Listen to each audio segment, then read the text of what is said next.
It's lucky. Yeah. Case 21-24, McPherson versus Hall. All parties, please step forward.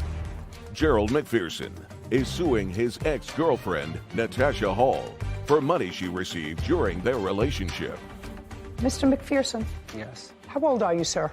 40. What kind of work do you do? Home care aid? Independent, or do you work for a company? Home care aid agency. For an agency? Yes. How long have you been working for them? About a year now, but I've been doing home care for about 3 years. Prior to working for them the past year, and you're still working for them, is that right? Was there a period of time when you were unemployed? Not more than maybe 3 weeks, but since I know Ms. Hall... No, I don't want to know about Ms. Hall. No, I'm telling you my employments that since I've lived in her residence, I've always worked. I worked at the zoo, Census Bureau. Don't try to think ahead of me. Okay. There was a period of time in 2020, according to you, that you became homeless and were living in a shelter. Yeah, that... And that was in what month in 2020? In June. So if I can explain the situation. I was living in a house that a slumlord wasn't doing the repairs. So I ended up forcing his hand, him selling the property, and the new landlord and my... Could you look at me when you're talking? I'm sorry. The new landlord and her and my other ex, they kept the property. I moved out. I went to a shelter because I didn't want nothing to do with her or the... You're talking about her? No, ma'am. Well, then don't keep pointing to her. I'm asking you... I'm just pointing in general. I'm not pointing at her. You actually pointed I'm sorry. to her. When you were in the shelter, were you employed? Yes, for the Census Bureau, Okay. doing the census. I was actually out on the field knocking on doors. I was an enumerator. So you were not working in home health care, you were a census taker. At that time, yes. And did you have a child living with you? Yes, well, not in the shelter, no. I could not have my daughter in the shelter. How old is your daughter? 10. And where is her mother? She's deceased. Where was your daughter living when you were in the shelter? With my mother. Is she living with you now? She's been with me since June. In a new apartment? Yes, I moved in August 1st. She goes to school from your apartment? Yes. Okay. In 2020, you became acquainted with Miss Hall, and there came a time shortly thereafter, uncross your arms, and there came a point shortly thereafter when you moved into her home. In August, yes. Of 2020. And you remained in her home until what month and year? August of 2022. And in what month and year did you regain custody of your daughter? June of 2022. So there was a period of 2 months when you and your daughter lived in Miss Hall's home. You could say that, but... Well, I'm saying that because I just asked you a question about timeline. No, because me and Miss Hall was going through our dispute about this money, my daughter was staying with my grandma. I only brought my daughter there on certain occasions. When I say you regained custody of your daughter, was that a court order? Yes, I have it right here. Just a second. Was the child removed by court order from your custody? It was removed because the house... Don't tell me because. Yes, it was yes. Yes. I have lots of things to do today. Okay, I'm sorry. Child was removed from your custody. Because I didn't have nowhere to live at the time. Was the child removed from your custody before you moved into the shelter? She was removed because I was in the shelter. Did you take her to the shelter? No, I was not allowed to because there's no men. So at that time, female did she go and live with your mother? Of course. Was that by court order? No, it was, brought her to your mother? Yes. May I see the court order that involves custody, please? Here you go. I'm not getting an answer. This is the court order, and this is these two forms. Gerald hands a document to Kevin, who brings it to Judy. She reviews it. Now, that court order is the current... Shh. Okay, so the child was placed with the Commissioner of Social Services in Pennsylvania.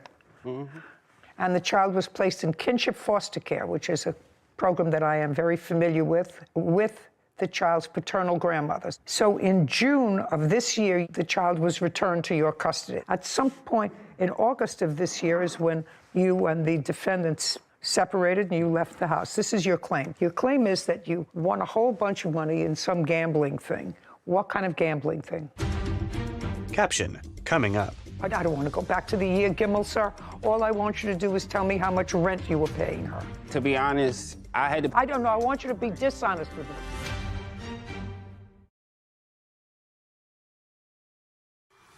A courthouse. The Judy Justice logo appears. In the courtroom, Gerald and Natasha.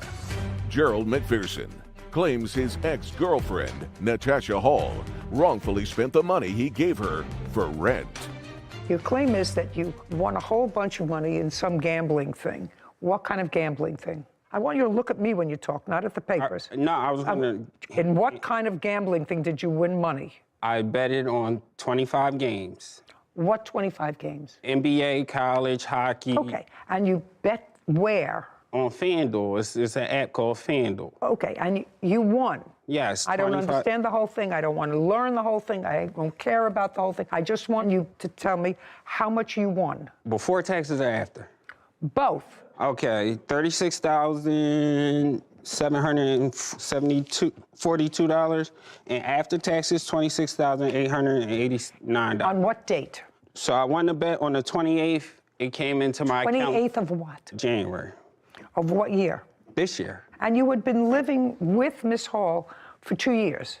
Prior, yes. Okay, and you were working according to you all of that time? Yes. Okay, good. Were you paying any rent to Miss ma'am. Hall? I have receipts. Yes, I want to see those. How much rent were you paying? So when I met Miss Hall, I don't want to go back to the year, Gimel, sir. All I want you to do is tell me how much rent you were paying her. to be honest, I had to pay I don't know. I half want you her to be rent. dishonest with me. Half her rent is like $425, and she had me pay half the gas and half the electric and half the cable. Her rent was $425? No, it's $850. I had to split it. We're $850. paying half and half. Miss Hall, Yes, ma'am. what kind of work do you do? I do customer service. And who else lives in the apartment with you? My children, How old are they? 14 and 13. How large is the apartment? It's a 2-bedroom. And the total rent is $850? Yes, ma'am. There's no subsidy involved? No subsidy at all. Okay. And you have a lease? Yes, ma'am. How much did you charge, if anything, Mr. McPherson as rent? $425. Well, that doesn't quite sound fair, does it? Did she make a figure with you of $425? I paid more than that. I paid $425. That's half of the rent. I paid half of the electric and half of the internet bill. There are 4 people in the house, Yes. right? Why is Well, he paying we're for? only Shh. 2 Why was he people. paying for half the rent? Oh, my children don't work, and his child didn't work either. His child wasn't with you. The child came with us in June, but she had visitations on weekends. I don't care if she has visitation. Your children live with you. Yes. They don't have to work. They're your children. They're not his responsibility. Okay. I just want to know where everybody's head is at. There came a point, Miss Hall, when Mr. McPherson gave you $6,000 in cash. No, not in cash. Check. No. Both of them was wired. One was directly wired into our Bank of America account. What? Just a second. When? The first transaction was on January 31st. The second transaction January 31st of? this year. And the second transaction was the next day, February 1st. $12,000 total. Do you acknowledge, Miss Hall, receiving $12,000 in your account from Mr. McPherson, or do I have to look at his records? I do not acknowledge. He gave me $6,000 and $4,500. $6,000 and $4,500, Mr. McPherson. Does that sound right? No, it's not right, and I'm going to show Okay. you. Let me see your bank record. All right, hey, And sir. Let us assume that it's $6,000 and $4,500 that he gave you in this year, 2022. Yes, Is that ma'am. correct? Okay. Let us assume for the moment that you're correct, because you're suing for $6,000, Yes. right? Yeah, because the first initial $6,000 was 8 months' rent. That I'm not Let suing us for. assume that you are correct, that he gave you $6,000 and $4,500. I'm taking you at face value. In January and February of 2022, Yes, ma'am. what was the money for? That he gave me? Yes. The 2 different amounts of Sure, money. yes. There's a $6,000 and a $4,500. $4,500 was for me to pay my car note off. And Hey, just a second. Go ahead. Why would he pay your car note off? He said he wanted to. Oh, no. That's ridiculous. Ms. Hall, let me So, just check. can I say Shh. something? No. He even wrote that on there for your car note. No, you said in January he won a bet and cashed it out. A few days later, he gave me money via Cash App to catch up on his rent and as a thank you for helping him out. I don't see anything here about gift for a car note in your answer. So he gave me the money for the car note, and as far as the Cash App money, he gave me money lots of times. So yes, No, he I'm did. talking about the $6,000, madam. Yes. Let us assume he gave you $4,500 to pay off your car note. That's what you said. Correct. What's the $6,000 for? The $6,000 was for us to move, For who to move? me and him. Show me. The $6,000? Yeah, show me that there's proof. He says he gave you the money according to his complaint to hold for him. Yes. Shh, We, just a second. A document. Yeah, February 3rd, he gave you $6,000. This just says he gave it to you. Yes. And? And he told me to hold it so we can move. Well, you didn't move. No, you she didn't. moved. Shh. She just said, he told you to hold it Yeah. for him so that you could all move. No. So who could move? So me and him and our children could move. Well, that's what I just said. I apologize. So that we can move. Correct. But you didn't move together. Correct. So you have to give him his money back. That's simple. Thank you. Just a second. That's simple. If you say he gave you the money so that the two of you could move and that event never took place, but he in fact moved out, you owe him $6,000. But then he agreed. That's just a second. That's an easy. Okay. Do I have to deal with anything else? Money for lost wages, rent, utilities? Forget it. He paid all of that with the $4,500 when he paid off your car note. Come on, let's get it together. Lost wages. What are the lost wages for? But then I had to take off from work because of the PFA, and I had to take off from work to go file out the court and things like that. But in the midst of him saying the $6,000, he didn't pay rent. He didn't pay all of his rent. He paid off your car note. You owe him $6,000. Your counterclaim's dismissed. We're finished. Thank you very much. Okay. This court is adjourned. Natasha. Well, I don't agree with the judge's decision. I don't think I owe him the money that's what women do. because he gave me a gift and he didn't pay rent. I also spent $2,000 on her in gifts. What's done is done. I'm taking a break from women for quite some time now.